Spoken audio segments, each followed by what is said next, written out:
Thank you, Andrew, for being with us. So you played Pete 34 times in your careers, and according to the ATP, he won 20, you won 14.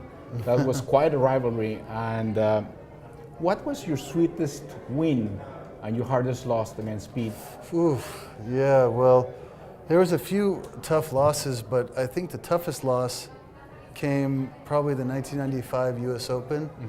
I was number one in the world. I had won everything in the summer, every match. So I would go into the finals 26-0 for that summer, and you know, I lost that one match, and it felt to me like I would have given up the whole summer just to win that match. So that one kind of hurt me for a long time, made me lose a little focus in my career, and I think the one that probably felt the best for me was probably the finals of the Australian Open. You know, beating Pete in the finals of a Grand Slam was not very often. You know, 1 out of 5.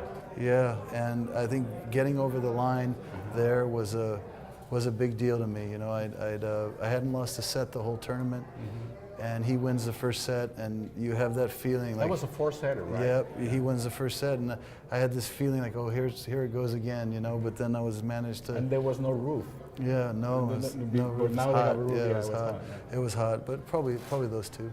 Okay, so 14 and 20, but in Grand Slam finals is out of 5, 1 and 4. Yeah. Okay, so if statistics don't lie, you had 40% record winning percentage against him, but in Grand Slams it's 20%. Yeah. So you should have won 1 to have the same match. 1 got away. Yeah. Which one was the one that got away? And what do you think? What the tennis is a sport of such few points make the difference. Which one was the one that got away?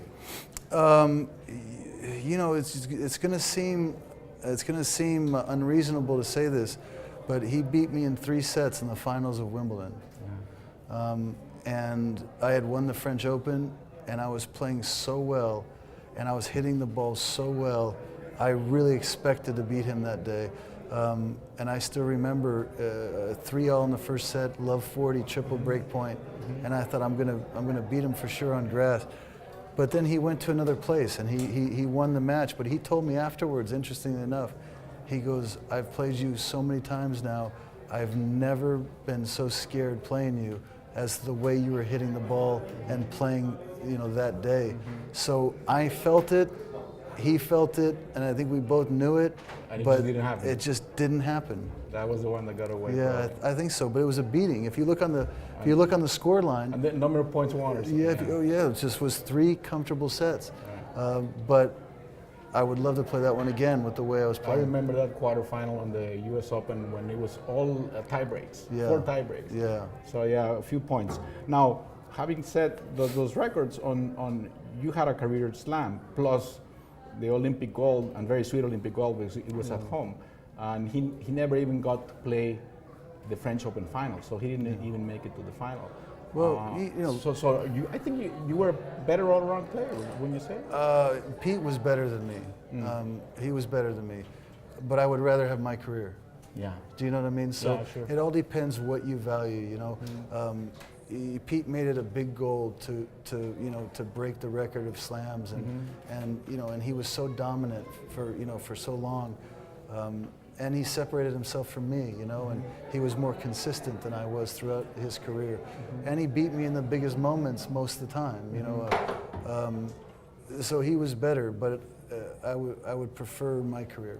Talking about your career, you were viral before viral was in, before social networks and before the internet. And I remember the Image is Everything campaign for the Canon Rebel. I believe that's right. And it was a viral campaign, it really was. And my question is, if you were to do a campaign now, which product would you choose, and what would be your slogan? I don't know. You know, I wasn't the one thinking of these things. You know, coming up with the slogans, but it would be a campaign for something on the cutting edge of teaching kids how to read, teaching kids how to have personalized educational experience, because I feel like it's its value generationally. You know, this is the thing that matters to me now. You know, I don't need to do anything for myself anymore. I just would like to use what tennis has given me, what my life has offered me the opportunity to do, is to affect people, hopefully generationally. Now you're an entrepreneur, but with a very good purpose with the kids and the charter schools and all your projects, right? Yeah, so I've deployed over $500 million nationally. Wow. And built in the last 3 years about 64 high quality educational schools, 33,000 seats. Figured out how to do it sustainably. So it's been a real life's purpose for me. That's wonderful. And what lessons did tennis teach you that you find it useful in this new stage of your life? Oh, everything. I mean, you know, tennis is a game that teaches you discipline. It teaches you the muscle of problem solving. You know, it teaches you how to recognize your strengths and your weaknesses. And in business, I think this is really important. So you surround yourself by filling in the holes that you willing to acknowledge. Tennis teaches you to be objective. You know, the scoreboard doesn't lie. Right. The scoreboard doesn't always say everything, but it doesn't lie. So it teaches you how to perceive. It teaches you how to think of your opponent and what he's seeing. So it teaches you a level of perceptiveness. Plus the discipline of training and all that that you guys mentioned. Yeah, first word I said was discipline. Yeah, for sure. Yeah, it teaches that, you know, right out of the blocks. Yeah. Now, how about tennis is such a mental sport, and you talked about this in your press conference. It's a one-on-one sport. It's the ultimate one-on-one sport. What would be three recommendations, three tips that you would give to tennis players to get tougher mentally? Well, I don't know if you need three. I think there's a simple application. Even better. Which is, if you think there's one point more important than another point, if you think break point's more important than set point, or less important than set point or match point, then I think you're off to the wrong perspective. Because you're going to play differently at that point. Yes, and tennis is about the next point, and it's always about the next point, because you can't build a lead and then run the clock out. You know, you have to get across the finish line, and to get across the finish line, you need to execute on the big points, and the only way to do that is if you treat them all with the same urgency, so that it all feels the same. And then what it also does is it's a mental discipline against your opponent too, where they feel like you're never going to stop, because it's a bit of a staring contest. Who's going to blink? Who's going to blink first? So my suggestion would be to treat every point with the same intensity, and not one is more important than the next. Great advice. Talking about tennis still and staying with tennis, as one of the great returners of the game has ever seen, give me some tips for club players that want to return better. Well, it's different in club playing than strategy than my level.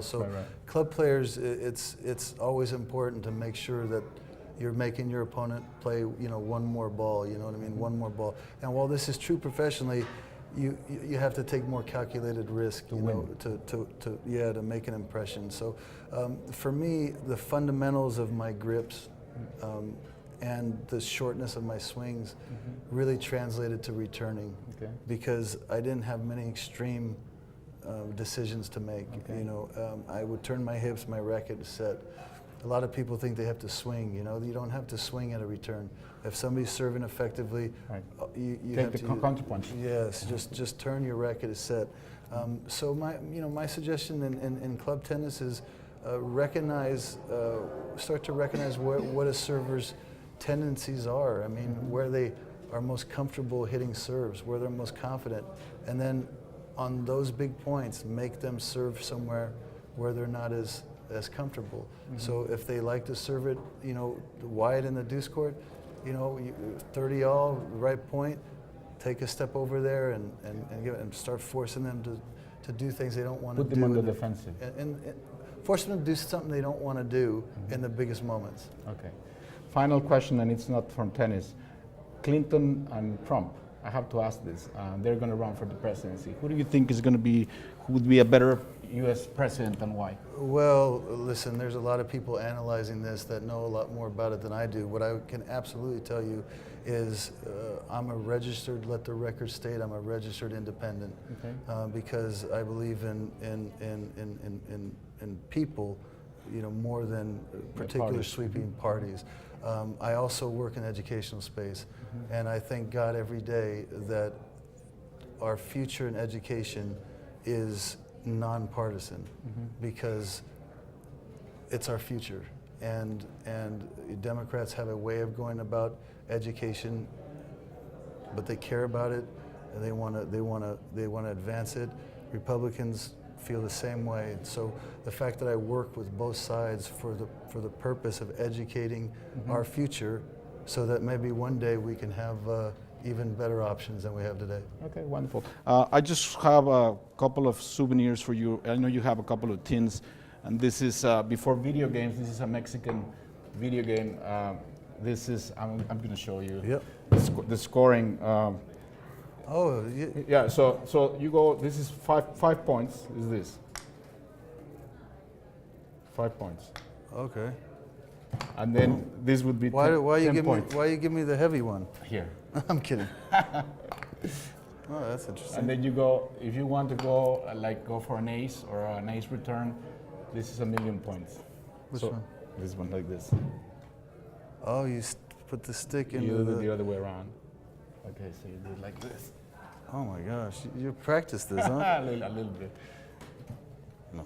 Anyways, Yes. this is for you kids. Oh, And, they love it. Thank you. If you ever have insomnia and you want to, I brought you this. We're the largest newspaper company in Mexico.